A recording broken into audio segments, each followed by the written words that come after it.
What's going on, guys? This is Crossbreed and I am back with another video, another manga review for Naruto chapter 652. And you guys have had a lot of mixed reviews about this because for me personally it was a little bit hard to actually get a gist of what was going on with the fight and the panels and whatnot.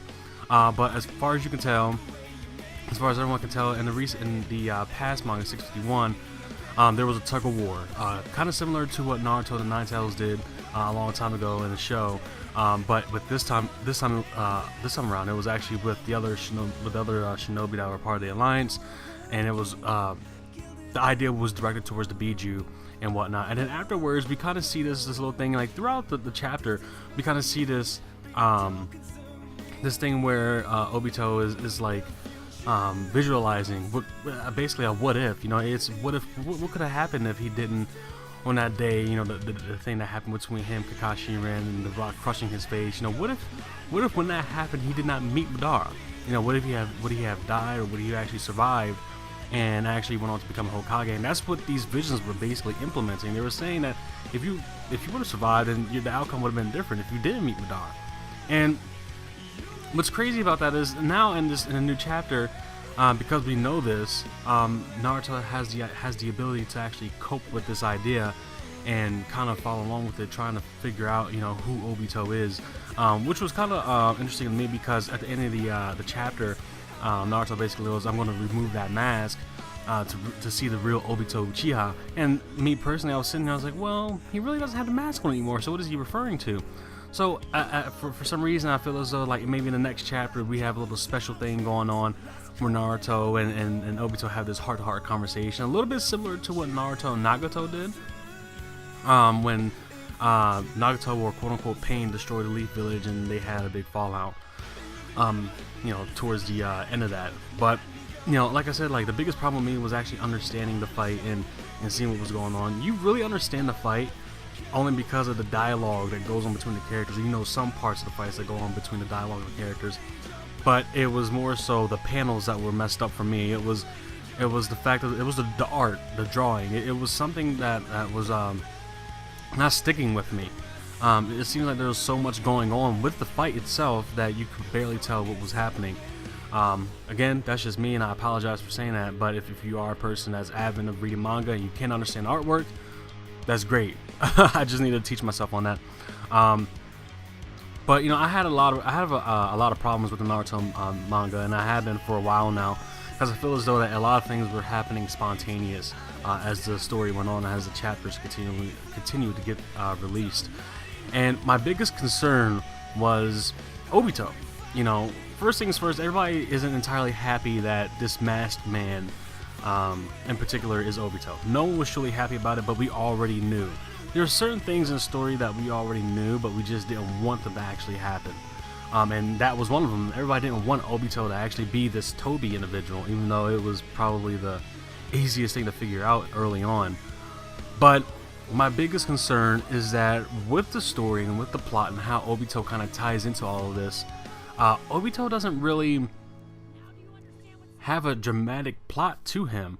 And I'm going to get into that and what I mean by that. With Pain and Nagato, you kind of realize, okay, yeah, this is the Akatsuki, this is their mission, but then you see the backstory of who Nagato is and whatnot. We already know who Obito is. We already understand what happened to him. Now we're just seeing post Obito, you know, what happened after the whole rock and, you know, the rock crushing his face and whatnot.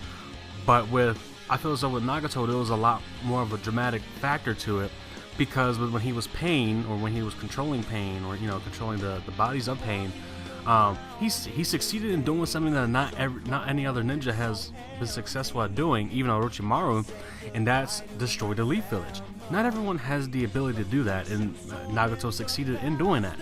And then that kind of brought up this whole dramatic scenery between him and Naruto.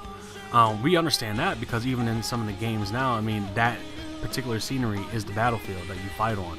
It's a ground that you can fight on for multiplayer and whatnot, so you can tell that it had much impact to the series. It didn't, you know, work the same way with Obito. I felt as though that with Obito, a critical moment could have been when he was fighting Kakashi, and you know, it could have went on from there. But as you can tell, that when that was happening, the panels just went in and out. You know, it was going to that, and it was going to something else, and then it was just them two talking. You know, it really didn't catch my attention like Nagato did and like what Pain did, because it wasn't that dramatic. Yeah, we understood that it was Obito, but it wasn't something that I was in shock of. You know, it was something that we all thought that was gonna happen, just didn't want it to happen. But well, it did, and sadly enough, you know, that really won't change. But you know, it's a little bit crazy because I'm a big Uchiha fan as well as a Senju.